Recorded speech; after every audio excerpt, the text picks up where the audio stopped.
నమస్తే. నిన్న కేటీఆర్ చేసినటువంటి వ్యాఖ్యలు రాష్ట్రంలో దుమారాన్ని కలిగిస్తూ ఉన్నాయి. ముఖ్యంగా మహిళలను ఉద్దేశించి చేసినటువంటి వ్యాఖ్యల నేపథ్యంలో కాంగ్రెస్ పార్టీ శ్రేణులంతా బగ్గుమంటున్నటువంటి తరుణం.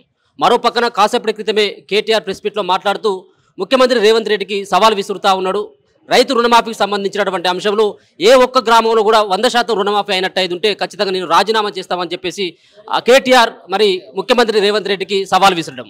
ఇంకొక పక్కన హరీష్ రావు యొక్క రాజీనామాకు సంబంధించినటువంటి అంశం రకరకాలైనటువంటి ఇష్యూస్ అయితే పైన మనం మాట్లాడేటువంటి ప్రయత్నం చేద్దాం. మనతో పాటు Arya Vaishya corporation chairman Congress party అధికార ప్రతినిధి కల్వ సుజాత గారితో మాట్లాడేటువంటి ప్రయత్నం చేద్దాం. ముందుగా ఏదైతే నిన్న చేసినటువంటి వ్యాఖ్యలు, కేటీఆర్ చేసినటువంటి వ్యాఖ్యలు, మహిళలు డిస్కో డ్యాన్సులు కావచ్చు, ఈ వేరే ఇంకా సంబంధించినటువంటి డ్యాన్సులు వేసుకోవచ్చు కదా అని చెప్పేసి చేసుకోవచ్చు కదా అన్నటువంటి వ్యాఖ్యలు, ఇది ఎట్లా చూస్తారు? ఒక మహిళ ఉన్నటువంటి మీరు దీన్ని ఏ విధంగా చూస్తారు? ఎస్, మేమే కదా ఖండించాలి. ఈరోజు మహిళల పక్షాన నిలబడినటువంటి పార్టీ కాంగ్రెస్ పార్టీ. మహిళల కళ్ళల్లో ఆనందం చూస్తుంది కాంగ్రెస్ పార్టీ. ఒక రైతు మహిళకైనా సరే, కూలీ మహిళకైనా సరే, ఉచిత బస్సు అయినా సరే, 200 యూనిట్ల కరెంట్ అయినా సరే, 500కే గ్యాస్ సిలిండర్ అయినా సరే, ఇదంతా మహిళల కోసం తీసుకొని వచ్చి ఒక గృహిణి కష్టపడితే కుటుంబం అంతా కష్టపడితే, గృహిణి సంతోషంగా ఉంటే కుటుంబం అంతా సంతోషంగా ఉంటుందని ఆ కుటుంబాన్ని, పేద మధ్యతరగతి కుటుంబాలని రక్షించడం కోసమో, వాళ్ళు ఆనందంగా ఉండడం కోసమో, ఆర్థిక ఇబ్బందుల్ని తొలగించడం కోసమో, వాళ్ళకు ఉన్నటువంటి ఇబ్బందుల్ని వాళ్ళ కళ్ళ ముందు బాధ పెట్టొద్దు అనే ఈరోజు మేము తీసుకొచ్చినటువంటి పథకాలు. ఉచిత బస్సు ముఖ్యంగా, దానిలో ప్రయాణం చేస్తున్నటువంటి మహిళల్ని పట్టుకొని వ్యంగ్యంగా మాట్లాడి సీతక్క గారి మాటని ఎల్లిపాయలు ఒలిస్తే, అవునక్క తప్పేముంది, మనం మంచుకో బస్సు పెట్టమని నీ అయ్యి ఇచ్చినాడు మంచుకో బస్సు ఇయ్యానికి. మీ అయ్య 10 లక్షల కోట్ల అప్పు చేసి రాష్ట్రాన్ని దివాళా తీసి కుక్కలు చింపిన ఇస్తరాకు చేసి పెట్టిపోయిండు. మీరు దోసుకోకపోయింటేనే నిజంగా ఇస్తుంటే మేము మంచుకో బస్సు కూడా ఇస్తుంటాం, దాంతేముండే కానీ మంచుకో వెహికల్ ఇస్తుంటాం మేము. కానీ నీ అయ్య మొత్తం రాష్ట్రాన్ని నువ్వు మీ అయ్య కలిసి దోపిడీ చేశారు. ఇంకేడా ఉన్నదని తీసుకొని ఒక్కొక్క మనిషికి ఒక్కొక్క బస్సు అని ఎవరైనా మహిళలు అడిగినారు, మాకు ఒక్కొక్క బస్సుని కేటాయించండి, మేము డిస్కో డ్యాన్సులు చేసుకుంటాము, మేము క్లబ్ డ్యాన్సులు చేసుకుంటాము. ఏం మహిళలు చిన్న మధ్యతరగతి కుటుంబాలు అని అంటే, పేదవాళ్ళు మహిళలు అంటే అంత చిన్న చూపా? వాళ్ళని వెక్కిరించే విధంగా అంత ఘోరంగా మాట్లాడాలా? అది కూడా వేదిక మీద ఎక్కడనో చిట్చాట్లనో ఎవరి ముంగల్లో మాట్లాడండి అంటే వేరే విషయం. బహిరంగంగా తన పక్కనున్నోళ్ళు దానికి ఒత్తాసు పాడి, వాళ్ళు ఇంకా ఈయనని ఎంకరేజ్ చేసి ఇంకా కొంచెం ఆర్జం పోసి ఎగతాళిగా నవ్వుకుంటూ, వాళ్ళ ఇళ్ళల్లో తల్లులు లేరా, వాళ్ళ ఇళ్ళల్లో చెల్లెలు లేరా, వాళ్ళ ఇళ్ళల్లో పెళ్ళాలు లేరా? మహిళల్ని వ్యంగ్యంగా డిస్కో డాన్సులు అన్నప్పుడు వాళ్ళ ఇంట్లో వాళ్ళ చెల్లి, వాళ్ళ తల్లి, వాళ్ళ బిడ్డ, వాళ్ళ భార్య పోయి క్లబ్ డాన్సులే చేస్తుండ్రా? బస్సులలో కాకపోతే కార్లలోనో ఏరోప్లేన్లలోనో తిరిగినప్పుడు క్లబ్ డాన్సులు చేస్తుండ్రా? వాళ్ళు ఎట్లా మాట్లాడతారు మీరు? ఇదే మాట మేమంటే ఎట్లా ఉంటుంది మీకు? ఇదే మాట యావత్ తెలంగాణ మహిళా సమాజం మాట్లాడితే ఎట్లా ఉంటుంది? కేటీఆర్ని అడుగుతున్నా నేను. ఈరోజు వెక్కిరించి అదేమంటారు, 10 మందిల బజార్లో పోయి చెప్పుతోని కొట్టి ఇంట్లోకి పోయి కాళ్ళు మొక్కినట్లా, తలుపులేసి కాళ్ళు మొక్కినట్లు ఒక ట్విట్టర్లో ట్వీట్ పెట్టి క్షమించండి అని అడిగితే అయిపోతుందా? ఏ బహిరంగ సభలో అయితే నువ్వు మహిళలను అవమానపరిచినో అలాంటి బహిరంగ సభలోనో లేకపోతే అమరవీరుల స్తూపం దగ్గరనో వచ్చి క్షమాపణ అడుగు. ట్వీట్ పెట్టిన సరే, నేను అదే అడుగుతున్నా. ఆ దుర్మార్గులకు అంతకన్నా ఇంకేమొస్తుంది? తెలంగాణ ప్రజల చనిపోయిన, తెలంగాణ ఉద్యమం చేసిన చనిపోయినటువంటి శవాల మీద పేలాలు ఏరుకొని తింటున్న వాళ్ళకు ఇంకా మహిళలంటే గౌరవం ఉంటుందా? అందులో తెలంగాణలో 51% మహిళలు ఉన్నారు. వాళ్ళని అగౌరవపరిచి బతికి బట్ట కడతాడా? ఇప్పుడు అవమానించిండు. ఇంకా ఆల్రెడీ 17కు పడిపోయింది మీ వ్యవస్థ.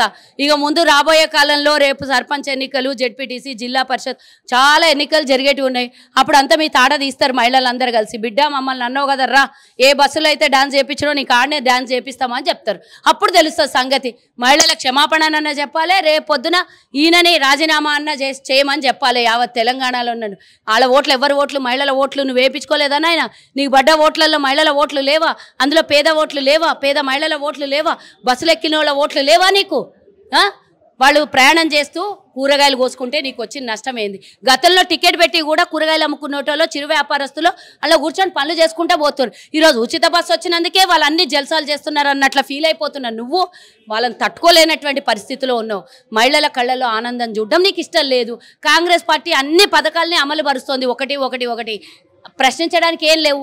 ఆ ప్రెస్టేషన్లో ఇష్టం వచ్చినటువంటి పిచ్చి కూతలు కూస్తున్నాడు కేటీఆర్. కాబట్టి నేను అడుగుతున్న, ఖబర్దార్ మా మహిళల జోలికి వస్తే. ఎందుకంటే మీకు గౌరవించే శక్తి కానీ, గౌరవించే బాధ్యత కానీ మీకు లేదు. తొలి అసెంబ్లీలోనే మీరు మహిళలకి క్యాబినెట్లో మంత్రి పదవి ఇవ్వలేదు. మీరు మహిళా కమిషన్ ఏర్పాటు చేయలేదు. మీ ఎర్రబెల్లి దయాకర్ మహిళా ఆఫీసర్ని పట్టుకొని వచ్చినట్లు అంటాడు. ఈడో కొడుకు పాడి కౌశిక్ వచ్చి గవర్నర్ని బూతు తిడతాడు. ఇట్లా ప్రతి ఒక్కళ్ళు మహిళల్ని అవమానపరిచేటోళ్ళు. పెద్ద స్థాయిలోనన్నా తిడతారు, మీరు చిన్న స్థాయిలోనన్నా మొత్తానికి మహిళల్ని తిడతారు. మేము కొట్లాడితే ఒక మహిళా కమిషన్ ఏర్పాటు చేసిండ్రు. అది కూడా ఎన్నో ఏండ్లకు కొట్లాడితే ఇద్దరిని మహిళా మంత్రులను ఇచ్చిర్రు. మీ మహిళా మంత్రి వర్గంలో ఉన్నటువంటి సబితమ్మనే అడుగుండి. మేము భారతదేశంలో మహిళలకు ఇచ్చినటువంటి గౌరవం కాంగ్రెస్ పార్టీ. ఒక ప్రధానిని చేసింది కాంగ్రెసు, ఢిల్లీ ముఖ్యమంత్రిని చేసింది కాంగ్రెసు, రాష్ట్రపతిని చేసింది కాంగ్రెసు, ఒక మహిళా హోంశాఖ మంత్రి దేశంలోనే తొలి మహిళా హోంశాఖ మంత్రిని చేసింది ఆంధ్రప్రదేశ్లో కాంగ్రెస్.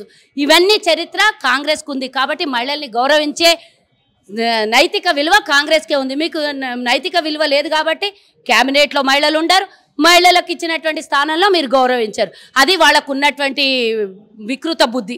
కాసేపటి క్రితమే కేటీఆర్ మాట్లాడుతూ ముఖ్యమంత్రి రేవంత్ రెడ్డికి మరి సవాల్ విస్తున్నటువంటి పరిస్థితి. మీరు ఏదైతే గొప్పగా చెప్తున్నటువంటి అంశం ఏదైతే ఉందో రైతు రుణమాఫీకి సంబంధించినటువంటి విషయంలో 3 విడతల్లో మేము పూర్తి స్థాయిలో రాష్ట్రంలో ఉన్నటువంటి రైతుల యొక్క రుణాలను మాఫీ చేసినామని, దీనిపైన మీరు సవాల్కి ఏమైనా సిద్ధపడతా ఉన్నారా? వాళ్ళేమో అసలు రైతు రుణమాఫీలో 17,000 కోట్లు మాత్రమే మాఫీ చేసిండ్రు, 18,000 కోట్లు మాఫీ చేసిండ్రు, మీకు 31,000 కోట్లు అని చెప్పేసి అని ఇక్కడ వాళ్ళకు సంబంధించినటువంటి రుణాలను మాఫీ చేయలేదు. సగం మందికే రుణాలను మాఫీ చేయడం జరిగింది. మీరు ఎక్కడికి రమ్మంటే అక్కడికి రావడానికి సిద్ధం, మీరు ఏమైనా నిరూపించగలరా అని చెప్పేసి కేటీఆర్ అంటా ఉన్నాడు. పిచ్చోడి చేతిలో రాయిస్తే ఏమవుతుంది, గిట్లాంటి మాటలే వస్తాయి. కాబట్టి నేను అంటున్నా, మేమేమి 31,000 కోట్లు ఈరోజు అయిపోయినాయని మేము చెప్పట్లేదు. 2 లక్షలకు పైగా ఉన్న వాళ్ళను కూడా రుణమాఫీ చేయబోతోంది కాంగ్రెస్ పార్టీ. ఇది గుర్తుంచుకోమను. కేటీఆర్ ఇచ్చినట్లు హరీష్ రావు ఇచ్చినటువంటి సవాళ్ళు పనికిమాల సవాళ్ళు ఇప్పుడు రెడీ పెట్టుకోమని హరీష్ రావుకి. రుణమాఫీ అయిపోయింది కదా, వచ్చి రాజీనామా అమరవీరుల స్తూపం దగ్గర అయితే రాజీనామా చేస్తా అని లేఖ చూపించిండో, ఫార్మేట్ లేకుండా ఇష్టం వచ్చినట్ల రాసి చూపించిండో, ఇప్పుడు ఫార్మేట్ ప్రకారము లేఖ రాసుకొని గవర్నర్ దగ్గర పోయి రాజీనామా చెయ్యాలి అని నేను డిమాండ్ చేస్తున్నా. నిన్న నేను సిద్దిపేటకు వచ్చిన వాళ్ళ ఎమ్మెల్యేలని రక్షించుకోనికి దుబాయ్ వారిపోయిందంట. లేడు 6 అడుగుల బుల్లెట్ ట్రబుల్ షూటర్ అని చెప్పుకునే వీళ్ళు. నిన్న మేము సిద్దిపేటకు పోయిన ఆడనే ఆయనకు బహిరంగంగా సవాల్ అడుగుదామని. సిద్దిపేటలో లేడైనా. ఈరోజు మా గాంధీ భవన్ సాక్షిగా అడుగుతున్నా, దుబాయ్ నుంచి మీ ఎమ్మెల్యేలు ఎక్కడ పోరేమో, పోయినా కూడా ఎన్ని రోజులు పట్టుకుంటావో, వాళ్ళు ఏడుంటారో ఎప్పుడు ఉండరో తెలియదు. నువ్వు దుబాయ్కి వెళ్ళి రాగానే రాజీనామా పత్రం తీసుకొని గవర్నర్ దగ్గర పోవాలి. లేకపోతే నిన్న మా రేవంత్ రెడ్డి గారు మా ముఖ్యమంత్రి గారు చెప్పినటువంటి లాగా పోయి ఏట్లనన్నా దూకి సావు అని మా రేవంత్ రెడ్డి గారు చెప్పిండ్రు. లేదా రాజీనామా చేయి, రెండిట్లో ఏదో ఒకటి. మీ ఊరు నుంచి సిద్దిపేట నుంచి వస్తే ఓ పెద్ద చెరువు ఉన్నది, కోమటి చెరువు అని ఉన్నది, అల్లనన్నా దూకుమని చెప్పిండు రేవంత్ రెడ్డి గారు. లేకపోతే ట్యాంక్ బండ్ ఉన్నది, మీ మామ కొబ్బరి నీళ్లు చేస్తా అన్న ట్యాంక్ బండ్ చెరువు ఉన్నది, లేకపోతే గండిపేట చెరువు ఉన్నది. ఇప్పుడు నాగార్జున సాగర్ పెద్దగా అంటే విస్తృతంగా నీళ్లు వచ్చేసినాయి, అక్కడ ఉన్నది. లేకపోతే ఇంకొకటి ఉన్నది, శ్రీశైలం ఉన్నది. చాలా చెరువులు, వాగులు, వంతెనలు మస్తు వస్తున్నాయి. ఏంటన్నా మరి రేవంత్ రెడ్డి గారు చెప్పినట్లు ఆ నిర్ణయం ఏమన్నా తీసుకుంటే బాగుంటుంది హరీష్ రావు అని అడుగుతున్నాను. అరే దమ్మున్నోనికి సవాల్ కేడికైనా సిద్ధంగా ఉన్నాను, రమ్మని చెప్పండి. గాంధీ భవన్కి కూతవేడి దూరంలో ఈడ అమరవీరుల స్తూపం ఉన్నది, ఈడికి రమ్మంటాడా? స్థలం, టైం, ప్లేస్ మీరు చెప్తారా, మాకు చెప్పమంటారా? చెప్పమని చెప్పండి. మేము అన్ని సిద్ధంగా ఉన్నాం. రుణమాఫీలు ఎవరెవరికి చేసినామో, ఎంత చేసినామో, ఇంకా బ్యాలెన్స్గా టెక్నికల్గా ప్రాబ్లం ఉన్న వాళ్ళకు, 2 లక్షలకు పైగా ఉన్న వాళ్ళకు కూడా అందరికీ చేస్తాం. 31,000 కోట్ల రూపాయలు అందుకోసమే కేటాయించడం జరిగింది.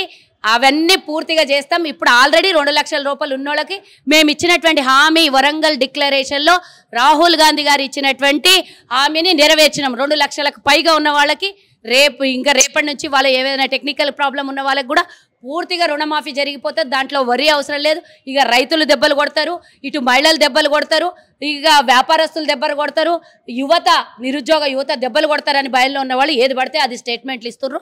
జాగ్రత్త అని చెప్తున్నాను. 2 లక్షల మందికి మీ ప్రభుత్వం వచ్చిన తర్వాత 2 లక్షల మందికి పెళ్లిళ్ళు అయిపోయినాయి. మరి తులం బంగారం సంగతి ఏంది? మహిళలకు ఇస్తున్నటువంటి కదా, మీరు ఎట్లా స్పందిస్తారు? అన్ని ఇస్తాం, ఇవ్వాల్సిన సమయంలో అన్ని ఇస్తాం. వాళ్ళలాగా ఎగ్గొట్టి 3 ఎకరాల భూమి అంటే ఏడున్న జాగా అనేటట్లా, లేకపోతే ఇంటికో ఉద్యోగం ఇస్తా అనేటప్పుడు అది సాధ్యమయ్యే పని ఎట్లానా, లేకపోతే డబల్ బెడ్రూమ్ ఇళ్ళు అల్లుడు వస్తే పండుకుంటే ఏడ జాగా ఉంటుంది అంటే పిల్లర్లు పట్టుకొని ఊపితే ఊగిపోయేటటువంటివి మేము ఇయ్యము. ఇందిరమ్మ ఇండ్లు 3,500 ఇండ్లు ఇస్తున్నాం. నియోజకవర్గానికి 4,500 లక్షలు, సంవత్సరం వరకు 4,500 లక్షలు ఇండ్లని ఇస్తాం.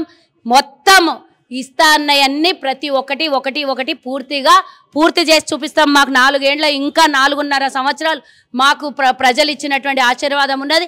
నువ్వు అసలు ఇక ఇంట్లో తడిగుడ్డ వేసుకొని పండుకునే పరిస్థితి వచ్చింది. ఇక నీకు లేచే పరిస్థితో బయటికి వచ్చే పరిస్థితో మాట్లాడే పరిస్థితో లేదు. నేనేమంటున్నా, నిన్న స్వాతంత్ర దినోత్సవం రోజు 2 లక్షల రుణమాఫీ అయిపోయింది.